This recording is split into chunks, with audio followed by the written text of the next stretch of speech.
Hello, Daniel Monks. Oh, Now we're we're seeing live. Facebook.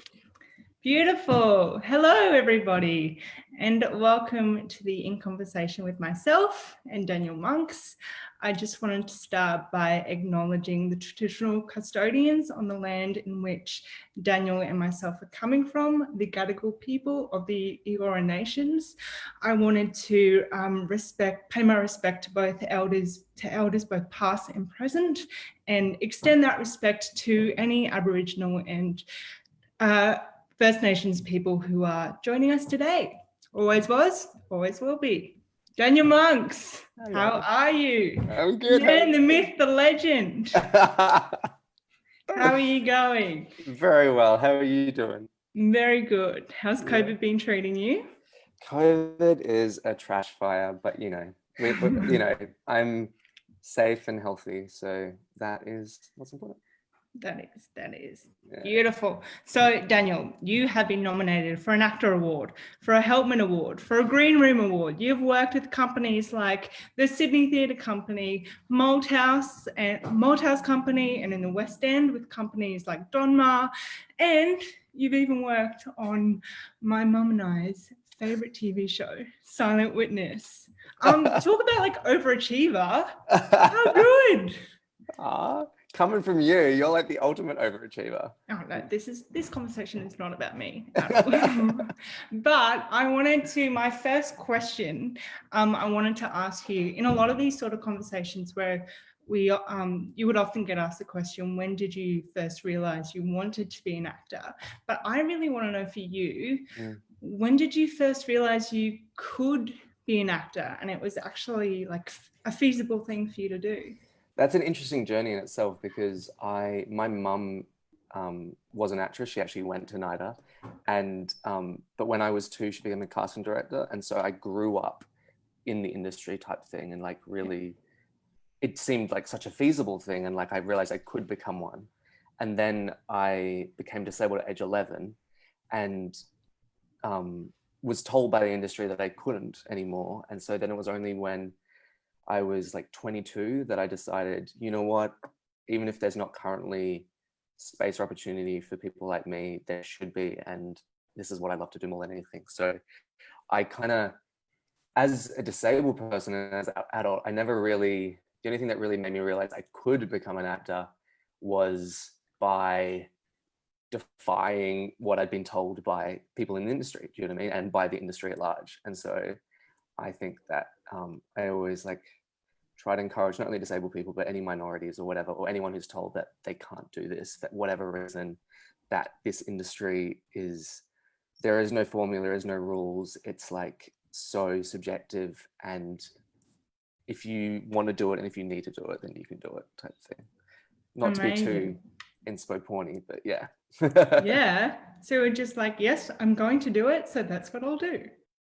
Exactly. That's so good. Well, in that kind of vein, like as actors, we're so often told and taught that we need to be as much as a blank canvas as we can be. And as an actor who has a lot of intersections in your identity, you're a gay disabled man. How do you think that lens in which you're coming from approaches your craft and your career?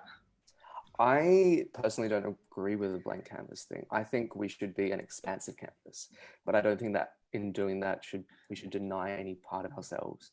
And I don't think we should try to neutralize or homogenize ourselves, because also as well, by making a blank canvas, there's no such thing as a blank human being. There's no such thing as a default human being. And a lot of the time when people try to create actors to be a blank canvas, it's creating them to be trying to make them reach the straight, white, able-bodied, cis, male defaultness, which is not the default that we should be aspiring to at all. And that, like, I mean, especially with inclusion and diversity, like, I feel like it's so much more about acknowledging and celebrating differences as opposed to trying to homogenize everyone. And so, and I do think as well, like, being a gay disabled actor, in terms of the career in the industry, there are much more obstacles. It's a lot harder, but something that really kind of motivates me and pushes me beyond, I would want to do it regardless because I love it so much, but something that really motivates me is the fact that it's needed. And it's not only needed for, you know, equal opportunity for employment and stuff, but also as a young disabled person, I didn't see anyone that I could look to that reflected my experience back to me or gave me hope for what my future could be. And so I think it's really important that, like what you're doing and like what so many of our disabled peers are doing, and any peers from any minority, that we be the representation we craved, you know, and I Totally. still crave, like, you know, Yeah, same, so ditto. yeah, It's yeah, so important. yeah. And do you think that it your identity really enriches your work and really informs the decisions you make when you're working as an actor? Totally. I mean, it totally does. And like, it's interesting because even with the blank canvas thing, it's like, I guess when I say like expansive, it's like allow, instead of neutralizing yourself, allow yourself to access every single part of you. Because I feel like we have everyone in us, and like every attribute and every quality or whatever exists within us, whether some are much harder to access than others, type thing. And it's really about stretching yourself to be able um, to truly empathize and understand what it's like for multiple different lives. But also, like, in terms of, I mean, to be honest, like, I've had a lot of trauma in my life, and like in the vast majority of professions, trauma is not you know, a benefit to your profession, but there's something about acting that it definitely, you know, it definitely, I kind of feel like, and it sounds so I don't know, ridiculous, but when it gets really hard, because it does get hard, I do kind of feel like, in terms of a really in the core essence of drama and of acting, especially with theatre, because it's such an exchange in one room, that I do feel like I've been to hell and come back, and so I have stories to tell. And like, I feel like that with so many actors, and so many actors that I love the most, I feel like, you know, that they've lived a life. Like, I've packed a lot of life in my short amount of time. Haven't And so you like, just? Yeah. like, and so I feel like that makes me hopefully a richer actor, I hope. I think it does. I genuinely think it does. Thank So, well, in that vein, when you decided to be an actor, you. did you ever think about the type of actor you wanted to be, or was it more like, I just want to act? Let's act. Yes. When I was a kid, so before I became disabled, I wanted to be an actor. I just wanted attention. Don't we So all? exactly. So I was just very flamboyant. I did not think at all. I didn't care what I was doing as long as people were looking at me. As an adult, especially coming into it and being so deliberate, and with the more life experience, I absolutely, like, I feel like one of the biggest things that I always encourage students to really do as well is, like, again, in this industry, there are so many people that will tell you this is what you need to do, or this is good and this is bad, or whatever. But this industry is so subjective, and it's so, there is no there's no one way, there's no method to it. Like, it's so subjective. And so instead of, I think what's so important, especially like with NIDA students, is like really for themselves to discover what moves them, what excites them, what inspires them, which artists and actors and theatre makers and filmmakers are doing the type of work that made them want to do this job in the first place. Totally. And to really, like, because we have no autonomy as actors really, like, No. unless you also create. But the one thing you do have is what you say yes and no to. And like, Yeah. you can like curate your career to do the work that excites you. And like, and obviously you're sometimes going to do jobs because you need to pay rent and stuff. Yeah. But like, but also I do think I try to view, I love acting more than anything. Like, it's honestly like, oh, I'm gonna get so wanky right now. Watch me get No, wanky. do it. Lean into it. I'm leaning Commit. into the wankiness. It feels like my spiritual practice. It, like, I never feel more, I'm not a religious person at all. I don't even know if I am a spiritual person, but I feel it when I'm acting, especially with theatre, because like, I never feel more present. I never feel more open. I never feel more connected with the person I'm acting with the audience, with all people. I never feel more in flow and present. And so like, it feels like a spiritual practice to me. And like, Yeah.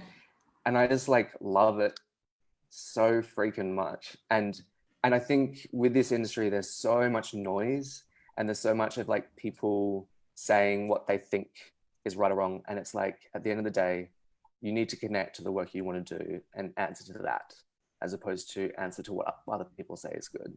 Totally. That's kind of what I feel.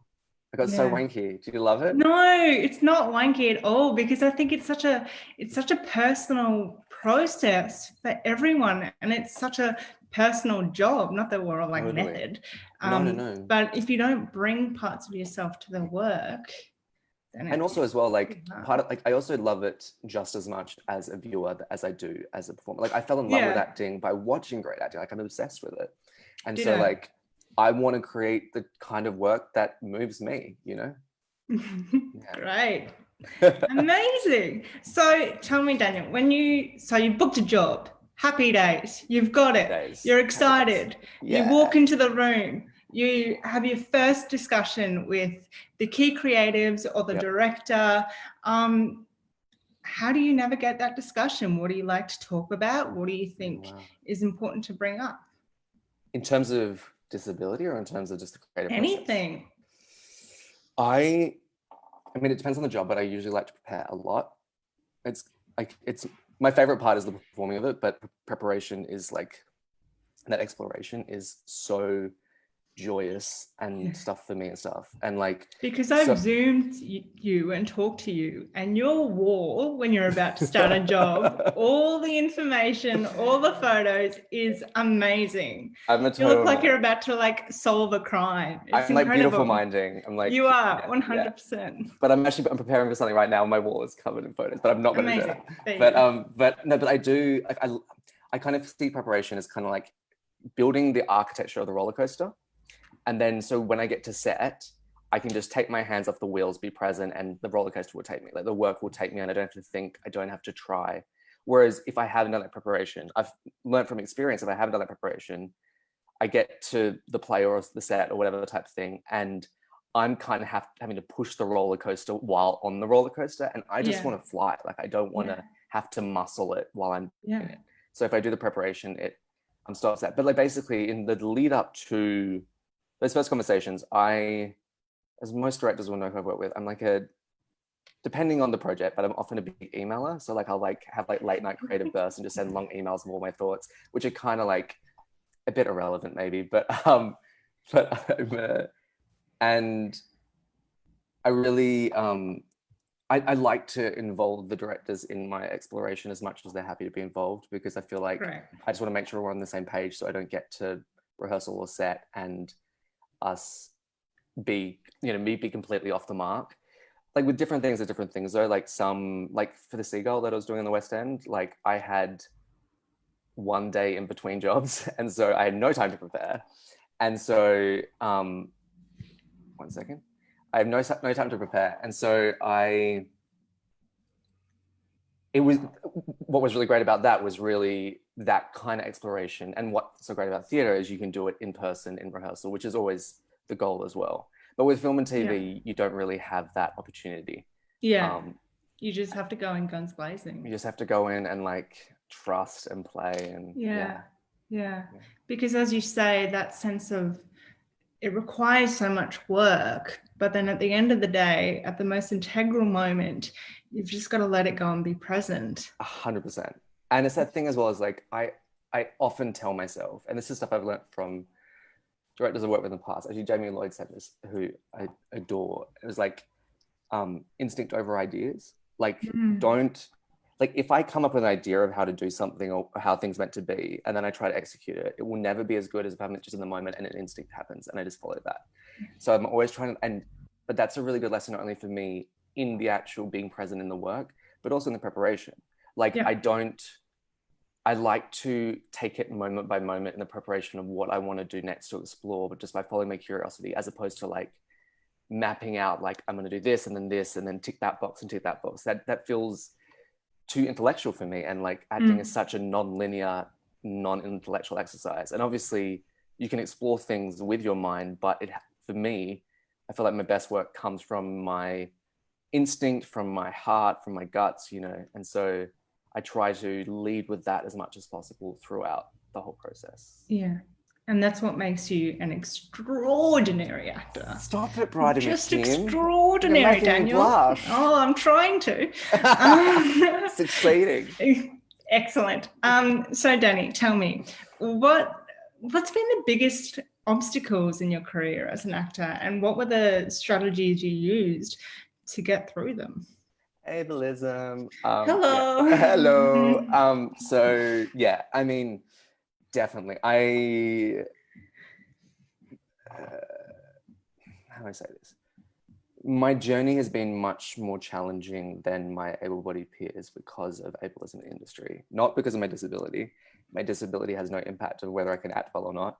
I actually think it makes me a better actor because I have more life experience and a greater empathy and understanding.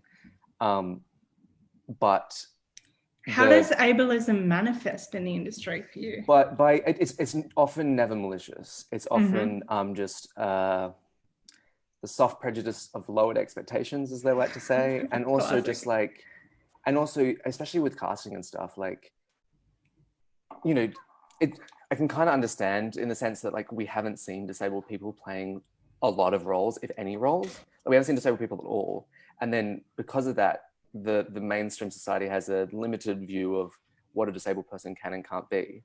And so then in terms of casting, it's like I'm often trying to push against what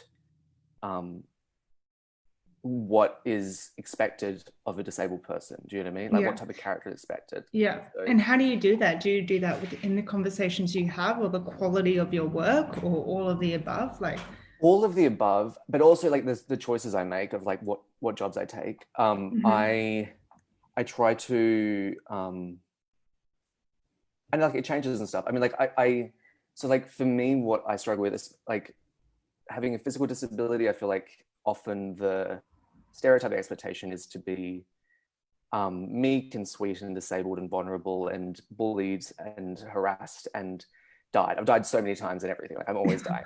and but it's like very much like tug at the heartstrings, like, oh, that sweet little disabled boy's dying, you know, like that type of stuff. Like that's kind of thing. So I love, and like last year, that's like all I did was playing like kind of villains and like kind of like, but for me, it wasn't that I'm playing, you know, morally questionable people. For me, it's like I'm playing powerful people because it's like often disabled people aren't given opportunity to be seen as powerful or as, you know, taking power and stuff.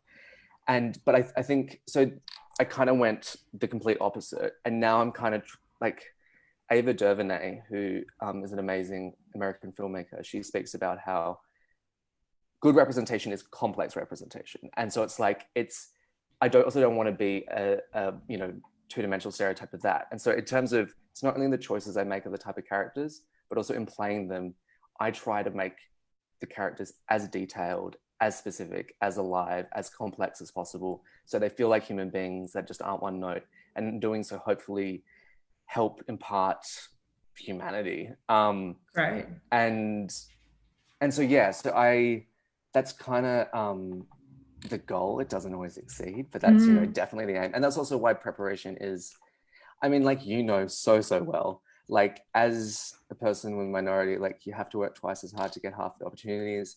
And then also like I do feel both a great privilege and sometimes a burden that like so few of us get opportunities that like I can't fuck it up. Like I need to I can't give the ableds any excuse to not cast me. Do you know what I mean? Like I need to, that, which is a bloody drain and a burden, and it shouldn't be the case. But like, you know, and so, but yeah, I think that's my answer. Yeah, I always felt like I had to be the best, like one of the best, and exceed any expectations 100%. Of me, just so I could have for someone to like look at me again, or 100%, and also be the absolute loveliest while you do it. Yeah, got to be so palatable while being brilliant. Exactly. That's exhausting. You know? It is. Yeah. I totally understand that. So when you're playing those those characters who defy expectations of disability, Well, what are the characters that say excite you the most or bring you the most catharsis or Yeah. empower you the most in the job? It changes. I mean, so last year I went through kind of a string of playing really vulnerable, open-hearted, loving characters. And then I wanted to play a lot of villains. And so I did that. And now I'm kind of leaning back towards like, maybe especially after this year of like, I feel like I want to play some bit more open-hearted, loving people because like this year's been hard and I want to put some love out there and just like not live in that dark headspace. But I guess for me as well, like the actors that like made me fall in love with acting, like, you know, the Philip Seymour Hoffmans or stuff like that. Um, I'm most, this is like a broad generalization, but what kind of made me fall in love with acting was people who have been to hell and back and shared the story and like, and told it honestly and truthfully. And so with my work, I try to, I guess, do that. Like I'm interested in like the meatiest as possible. I'm the happiest when I do that. Like I was playing Constantine in The Seagull, who's like suicidally depressed, and like I would be like suicidally depressed, and then I'd finish and I'd be like beaming with joy. Like that was so much fun. Like, you know, like that feels, because it also feels like meaningful work to me. Do you know what I mean? Like, and also because I think the thing as well is like not only meaningful to do it, but as an audience member, I know what that work has meant to me when I have struggled, you know? And so, yeah, so it feels, yeah, that type of stuff. Yeah. It's such a magic feeling, isn't it? It is. It's the best. Yeah, it's why we do it. And when you feel that, especially with stage, like when you can feel that it's received and that connection, and like, because at its like core, it is just like a person telling a story.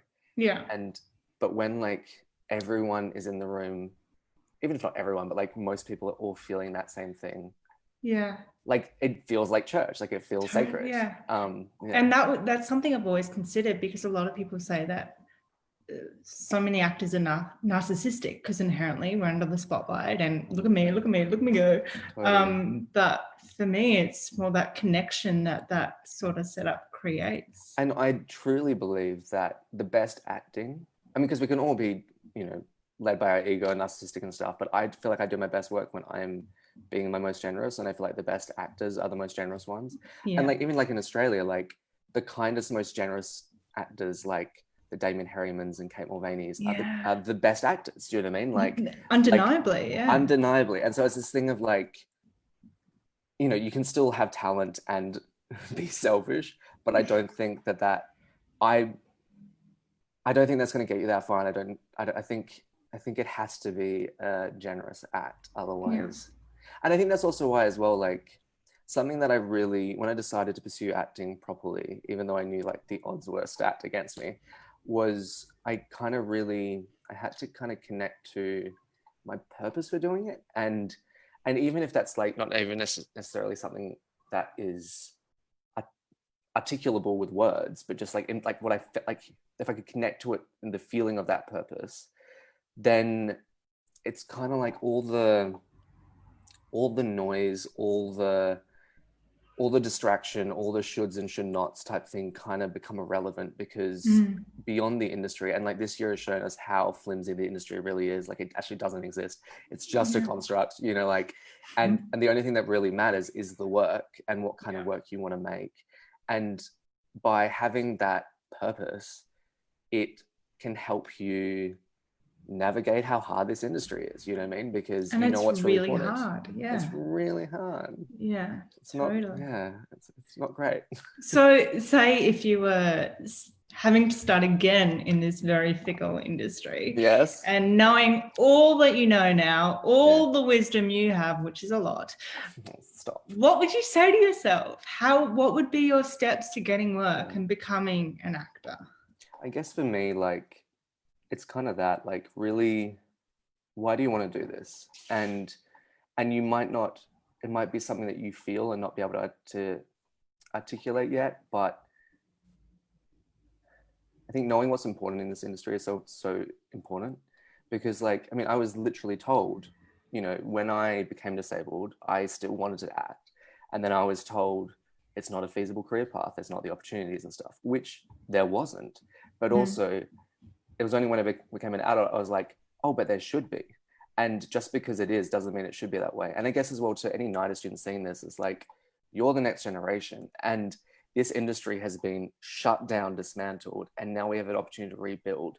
And so I really encourage you to rebuild the industry you want to see, a more inclusive industry, a more progressive industry.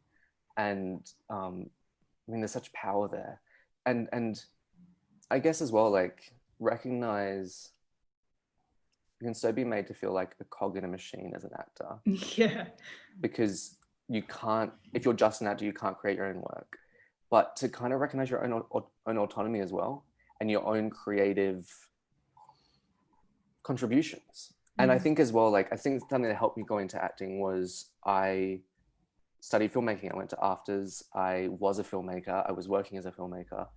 And so, and in doing that, I had produced, edited, written, directed, all this type of stuff. And so I had a really good understanding of the other side, and in doing so as well made me so unafraid of the other side, if that makes sense. And I think that's something that I really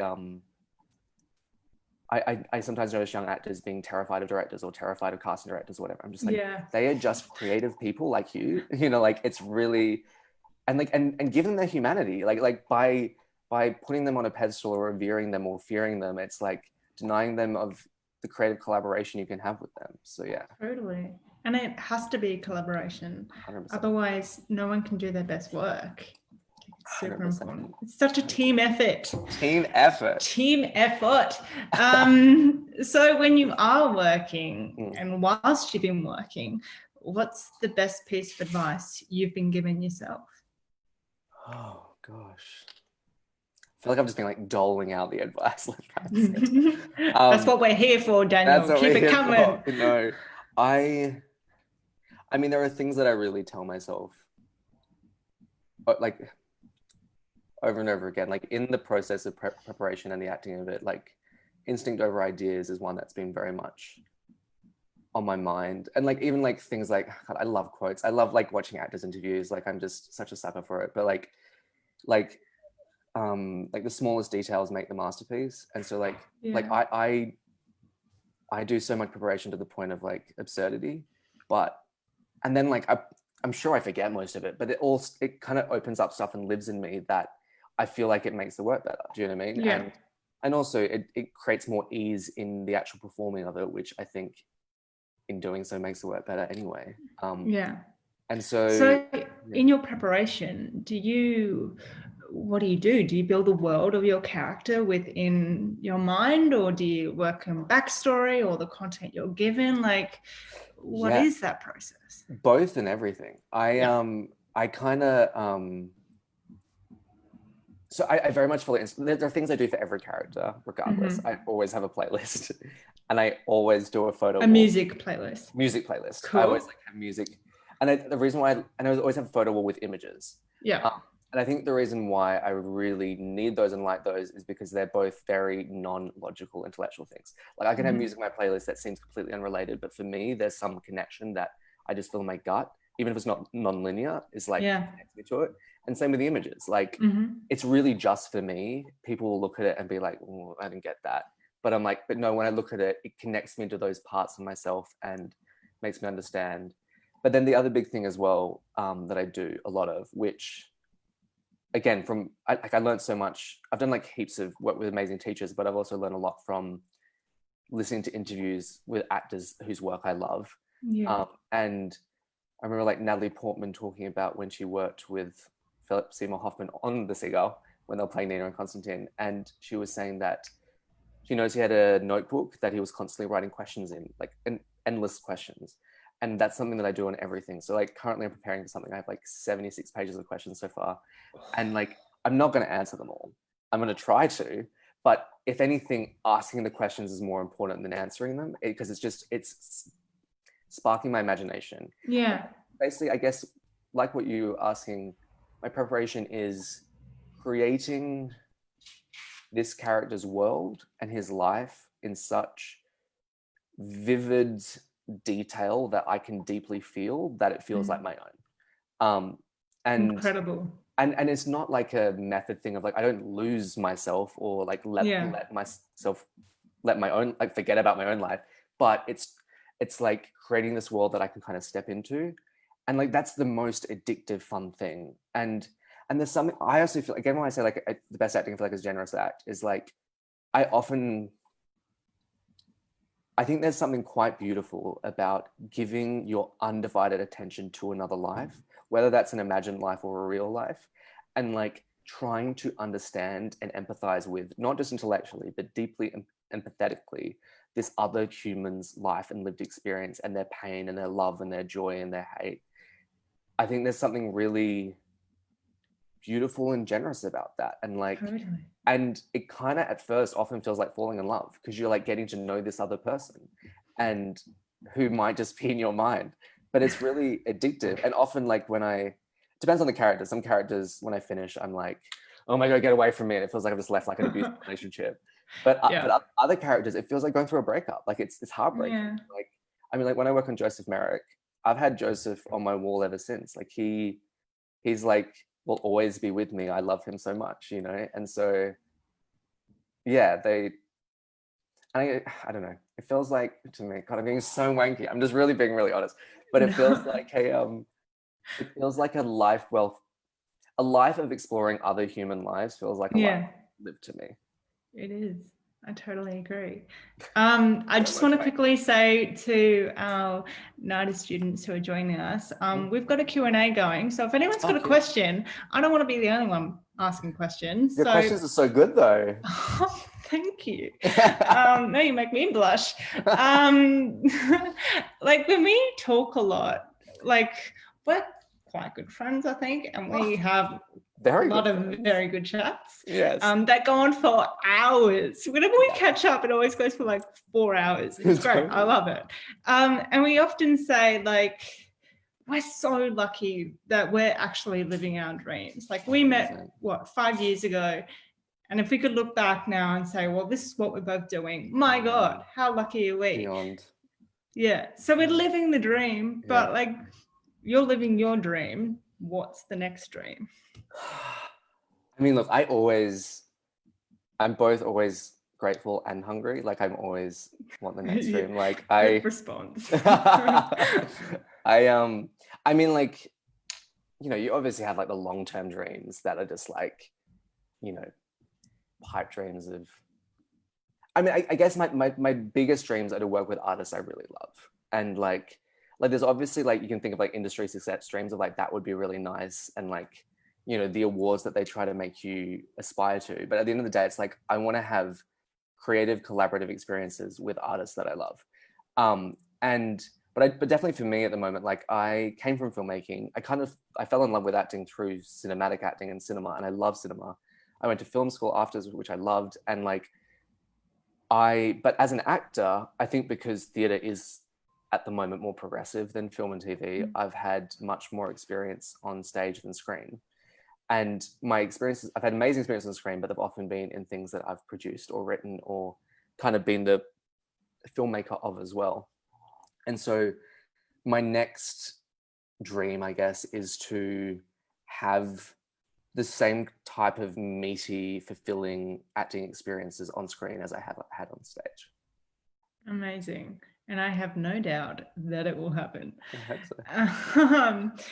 I would also like to know, one of my questions as well, like whenever you're working, when I see you work or you're like doing this interview now, like you always seem so relaxed and so in control and so like, yeah, I've got this, listen to me.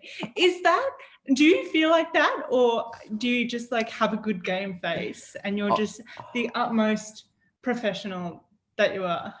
That is so flattering. I feel like whenever I see, especially if I'm on a job, I feel like I'm having a nervous breakdown. Really? Oh yeah. Do you remember when you visited at Malthouse? Like I honestly was having like a nervous breakdown. Like that's very lovely. I don't feel like that at all. So if you don't feel like that, what do you do within that? Because I think that's one of the hardest things as an actor to do. Totally. I mean, I think for me as well, I think the thing that helps, I feel quite confident in most, especially in theatre, but in most spaces, and to collaborate with directors and feel confident and not feel insecure about that. And I think, I mean, part of it is like I've been a director myself, so I understand that. And as a director, I love when actors are collaborative with me and want to engage in that way. But then again, like it just comes back to like the purpose of the thing. If I think about ego career goals and like, oh, this is a good thing for this to get this and blah, blah, blah, then totally I'm going to be nervous. If I think about why do I want to act in the first place and kind of ignore the industry and look at the work of it, then it's like, oh, cool. Like that's not important. I can focus on what's important. And I mean, I also feel like as well, like the job with acting with your scene partners is so often connect with them, like connection is key. And I feel like it's the same with the creatives you work with. And so like, you know, if I put in a similar way, like if you're nervous in a scene, put your focus on your scene partner. If I'm nervous in a work environment, put my focus on the person I'm with as opposed to thinking about myself, you know? That's a very good response. I mean, it clearly works for you. So Stop props it. to you. Oh, gosh, my head's going to be so big at the end of this. Yeah, you are welcome. So tell me, where do you think the industry is at right now after all this chaos and all that it is? And where do you think it needs to be? That's a real big question. It's a huge question. Especially considering this year. Like, I mean, my greatest fear of this year is it's going to make the industry more conservative coming out of this. I hope that's not the case. I hope people will use this opportunity of like the industry's complete demolition to build it back into something better. I think I mostly live in London now, and so I have very different experiences. And also film and TV versus theatre feel very different in terms of experiences. Why did you feel like you had to move to Melbourne? Not Melbourne, London. To London. Yeah. Kind of the same. So I felt like I had to move to London. Well, I mean, first of all, it kind of was just an opportunity that presented itself. My feature film Pulse went to BFI London LGBT Film Festival, and I signed with my amazing agents over there. You did. And they recommended I come, and it was the best decision I could have made. I mean, the one thing I would say is like London for disability is a good decade ahead of Australia when it comes to inclusivity and like, you know, it's sad to leave the country I'm from and that I love, and I want to work here as much as possible, but also the opportunities I've been granted there have been extraordinary and aren't available to me here yet. But hopefully, you know, things are changing, and I do think absolutely Australia is heading in the exact right direction. It's just London's kind of leading the way, it feels to me. And so that was kind of the reasons for that. And also like Australian theatre, I feel like is much more, or has been much more progressive than film and TV. But I feel like film and TV is starting to wake up and they're starting to make changes. But when I first moved there in beginning 2018, that wasn't really the case. And so, so I mean, I just want to work and I want to do what I love. And if the industry isn't granting me those opportunities, I'm going to take the opportunities where I can get them, you know, like any actor, you know. Of course. Yeah, we all do that. So, and you're also really invested in the mentorships you have with other actors. I know we first met when I was a shiny-eyed, bushy-tailed 19-year-old going, I don't know what I'm doing. And then that our friendship kind of grew from there. But why did you decide to invest so much into the young people around you and give them and be as generous as you are with us, who you have under your wing? And also, what does that give you in return? Such a good question. I love you, McKim. Love you, Monks. So for me, it feels really important because I was told I couldn't do this. And so I honestly feel like all I do with young people I'm trying to support is just saying, you can do this. And also, if you want to do this, it's not only beneficial to you, but beneficial to our community, to the industry, to society, if you pursue this love of yours, if it is a love of yours. Like, obviously, I'm not like a stage mom who like pressures people who don't want to do it. But if you love it, and I think, yeah, because I never had that. Like, I had to kind of do that for myself. And yeah, so, and in terms of what it gives back everything. Like, it kind of, I mean, they've become my dearest friends, like you. And also, like, I think as well, like, I feel like any minority in this industry would agree with this, that like any disabled person getting cast, any disabled person getting employed, any disabled person being commissioned or whatever is a win for the entire community. Do you know what I mean? Like if there's a role that I go up for and I don't get it, but another disabled person gets it, that's still a fucking win, and I'm over the moon. If like a bloody abled gets it, then I'm like, you know, like enabled. Can you just repeat that again? Enabled? Enabled, as in like the Perfect. opposite of a disabled. You know, let's write that down. Let's please. write that down. But not all ableds are ableist. They can be mutually. They're not mutually. Of course. Totally. But But yeah. So I forgot what was I saying? What was I talking about? Oh yeah. So like I feel like the more that we can support each other as a community and raise each other and empower each other, the better it is for the entire community. And I don't even mean like the community of performers, but like the disability community at large. Because the more representation we get, the more we can hopefully change minds, you know, break down attitudinal barriers and physical barriers, you know. Of course. All that jazz. All that good stuff. We've had a question come through, Daniel Monks. How exciting. So exciting. Daniel, yes. Are you doing Zoom auditions? And if so, any tips on how to make it come across successfully? Well, that's a really good question. I'm not doing Zoom auditions, but I'm doing a lot of self-tapes. Yeah. Because I think in a COVID world, everything is self-taped at the moment, pretty much. My advice for self-tapes, which I don't know if that's helpful to you, but I can give it anyway. Yeah. Is also, my mum's a casting director, so it's kind of convenient where I also have her amazing point of view. Annie Monks, I love you. And so my advice for self-tapes is, the reason why I find them hard is because it's not a communication and collaboration with the director, because you don't get to meet the director. So it's kind of like a stab in the dark. So my advice is to make the stab what you would want it to be. Like if you see the character a certain way, even if it's not the same as the director, do how you would want to play this character. Don't pitch what you think the director wants, because then you'll be stuck doing something that you don't agree with. Like totally. Pitch what you want to do, and then if it can be a conversation and you can adapt and stuff, but do what you want to do. And then my other big thing is this is advice for myself that I don't take, is don't spend too long on it. Don't obsess about it. Like, especially once it's sent. Like once it's sent, like I can watch it over and over again, analyzing every single mistake and everything I could have done better and blah, blah, blah. That's not helping anything. Like with auditions, like I think the reason why I prefer auditions in the room is because for me, it can feel more like a meeting and connecting with these other creatives, as opposed to having to, you know, be a performing monkey or whatever. But with self-tapes, it can feel like being a performing monkey. But for me, I'm like, this is just a sketch. This is just for you to be like, this is kind of the vibe I'm thinking.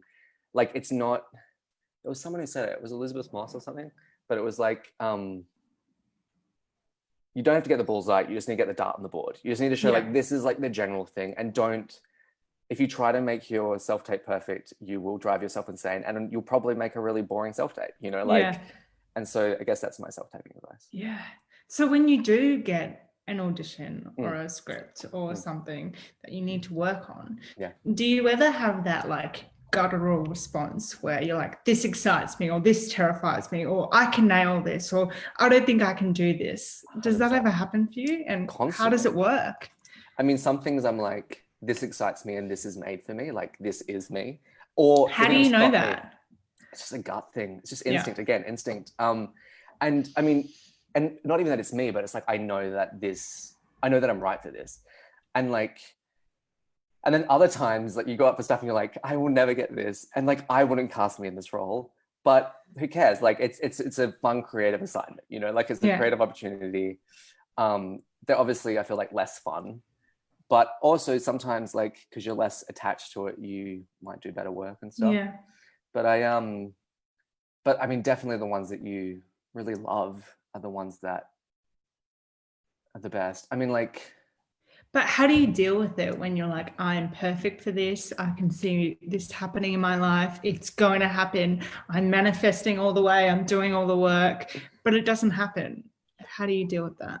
this is the thing. I mean, like, I very much feel like if I'm getting excited, I'm not gonna,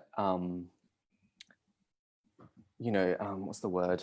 I'm not gonna like dampen my excitement in fear of devastation, because I'm going to be devastated regardless if it doesn't happen. Do you know what I mean? And so I'm like, just go on the roller coaster of it. Like, I'm like how many times do we get to feel that rush of excitement and adrenaline? And it's going to hurt regardless anyway afterwards. And so like, I very much think like the jobs that you really love that you don't get, you grieve them, like you grieve anything, and like, and you move on. I'm not a believer at all of like the positive psychology thing of like, it's fine, just move on. It's like, because we have to be such open, receptive humans that like, by ignoring the real feeling you're feeling, I'd rather just let myself feel it and express it, and that usually helps me get over it much quicker than being like, I'm fine, it was fine, you know? That's so important. Yeah. So I and also like, I guess like be gentle with yourself, because like this, more than almost any industry, is just like constant rejection. Like for even the best of the best, it's like, you know, one yes for every 10 no's, you know? And so, yeah. That's beautiful. I have a question from Belinda. Hello, Belinda. Hey, Thanks Belinda. for joining. Would you prefer to see roles written specifically with disability in mind, or to be universally cast? That's a really good question. It's a great question. I have so many thoughts about this. I should have thought of that question. But that's why we have Belinda. Thank you, Belinda. Yeah, thanks, Belinda. Where do I start? So I think both. I think I think if there's a role that isn't deliberately written as disabled, I personally feel like it's important for me to, if I'm going to play that role, for the writer or the creator to incorporate my disability in an authentic way. And that's something that I'm very happy to consult with and to be a part of that collaborative creative process, because I don't feel that it's that thing of like, I don't want it highlighted, but I also don't want it hidden or denied.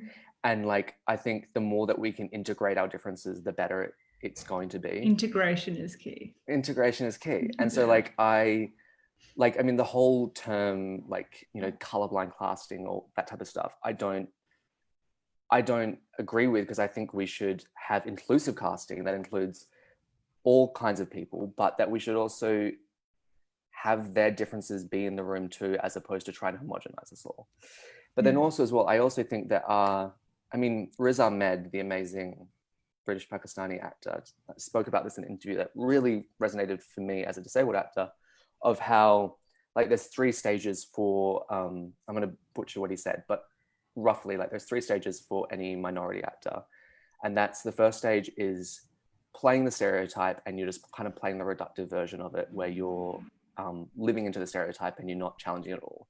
The second kind is still playing something that's written for that minority. So like, for example, me playing Teenage Dick, where I played Richard III in high school, or my film Pulse, which was very much about being a young disabled person. That character is, the disability is kind of part of the story. It's not an incidental thing, but it's part of the story. And those stories are so important because it's about challenging the stereotype. It's about humanizing and representing more complexity, and creating hopefully more empathy for people who haven't experienced people of difference, to understand them and their differences and their similarities.